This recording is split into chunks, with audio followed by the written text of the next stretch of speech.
No one's coming to my funeral more than likely. I'm horrible. I suck. I'm a shit. I'm a trash. I'm a shit. I'm a trash. I'm a narcissist. Most of the problem. Hey girls. Today I wanted to touch on something that our girl loves to remind us, that two things can be true at once. In one of her recent live streams, Amberlynn tried to convince her audience that her meltdown on camera was from BPD and not NPD. She was confident that it would convince all of us that she isn't a narcissist. I'm not buying it, and I'm here to tell you why, using her own words and a little bit of psychology. Disclaimer: I am not a certified professional. I only have my bachelor's in psychology, but I feel like that's enough to play pretend armchair psychologist online for entertainment purposes. To get us started down this path in the right shoes, I want to share with you girls a study conducted by several psychiatrists in 2008. In psychology, we have something called comorbidity. That's just a fancy word for having two or more conditions at once. When it's super common for your average person with a specific psych condition to also have another specific psych condition, we call that a high comorbidity. So, for example, depression and anxiety have a high comorbidity, meaning that if you have one, it's statistically pretty likely that you will also have the other one. I bring this up because the study I'm showing you guys investigated the comorbidity of borderline personality disorder and narcissistic personality disorder. The study found that the average comorbidity of BPD and NPD was just under 40%. This means that if you have one of those two disorders, you are about 40% likely to have the other one.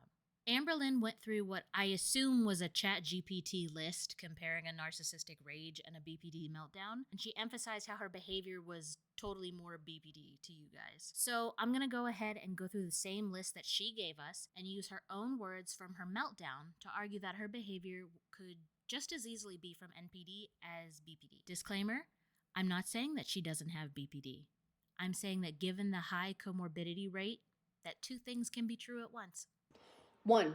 The root and the cause and the trigger. Narcissistic rage is triggered by a blow to their ego or perceived criticism, disrespect, or a threat to their self-image. Emily deciding to talk to Mr. Snowflake was clearly the catalyst of this particular meltdown.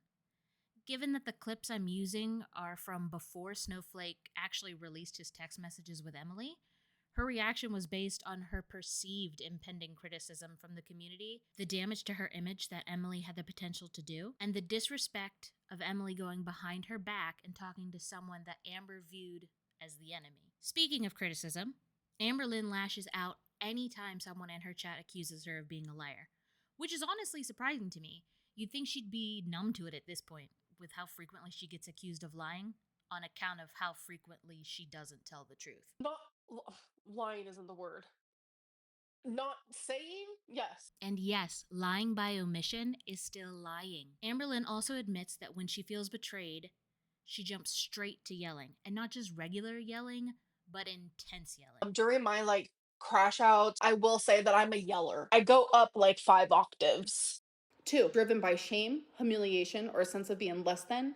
Their anger is a defense against feeling vulnerable. Honestly, this entire meltdown can be credited to her feeling humiliated by Emily. And honestly, Emily must have some pretty good tea on Amber to cause her to crash out like this without the text messages even getting leaked yet at the time. In addition to Emily's threat to her reputation, Amberlynn reacts pretty strongly anytime someone in chat suggests that she might be a liar. I don't lie. You're just part of the fucking beehive. Y'all, you guys all just have hive mentality. I don't give a fuck. She clearly takes this as an attack on her integrity and reputation. She literally admits to feeling humiliated and states that it's embarrassing for her, and then she lashes out in anger at the chat with one of Chantal's catchphrases. This, I don't want to share it, is Amber subconscious telling her not to lie. No, actually, it's Amber subconscious still being a decent human, and also it's embarrassing for me. It's embarrassing for me too. So fuck you, Rachel. Sit down and spin. I'm going to combine numbers 3 and 4 here because I feel like they go hand in hand. 3. Expression of rage. The narcissistic rage can be cold, calculated, or explosive, vindictive, intended to punish or control the other person. 4. Focus of rage. Narcissistic rage is externalized. The other person is the enemy who must be punished, humiliated, or corrected. In her video explaining her meltdown as being BPD related, Amber admits to the correcting aspect of number 4, so we'll mark that one down as a free space on our narc bingo card. As far as punishment and humiliation go, Amberlynn makes it very clear that she has to share tea on Emily because of what Emily has done to her. Feels pretty straightforward to me.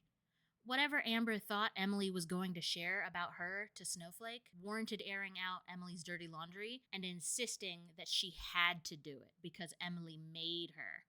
Roll the clips. She messaged me and said, "You need to stop this immediately." Then why did you do what you did? Make sure your skeletons are fucking out of the closet already because I'm done lying. That's no one's business. I felt like I had to tell everyone because she keeps backing me in a fucking corner. She has this cat named Princess, which she keeps trying to throw out, by the way, on the streets, and I keep telling her not to. She really wants to fuck around. We can fuck around and find out. Just know that I saw things and read things and seen things that literally broke me and destroyed me, okay? Looking at number 3 and 4 again, we can put together that narcissistic rage is externalized and can be explosive. So let's take a look at Amber explosively reacting to chat when they criticize or disrespect her. Choke her, hold on for dear life. Shut the fuck up. How the fuck are these alligator tears? Like, get the fuck out of here. Oh my god, people are so fucking dumb and just don't even know how to use their head 9 times out of 10. Jordan, you can fucking kiss my ass too. Oh my god, Cakester, get a fucking life. Take your crocodile tears and shove them up your butt.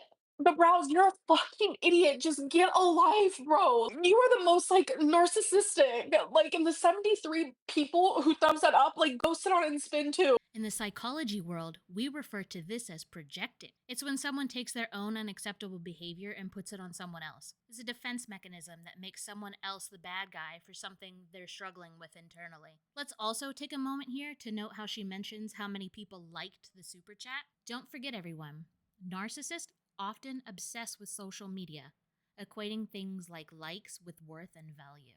She's a narcissist. I've never said that about anyone in my life. Again, projecting, this time on Emily. Fifth one, aftermath. So a narcissistic rage aftermath may feel entitled or justified. That's what I had to deal with.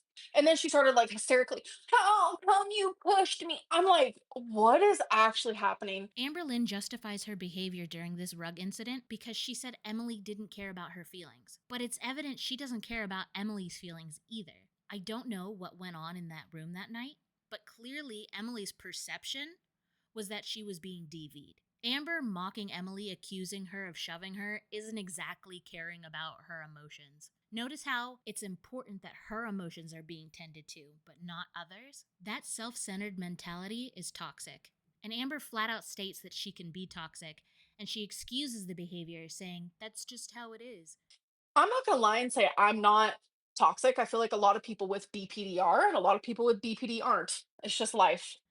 I have a feeling she wouldn't accept Emily's toxic behaviors as being just how it is, so why does she get this pass? When it comes to being the victim, Amber insists that she has been taking the blame for Emily this whole time with Rarity. It allows her to play a martyr role in an attempt to gain sympathy. I've been taking the blame this whole fucking time. I've been taking the blame this whole fucking time. However, she's not the victim here. Rarity is. Bonus points for her saying she's the victim here for standing up for that bitch again and lashing out. Because I constantly will stand up for this fucking bitch.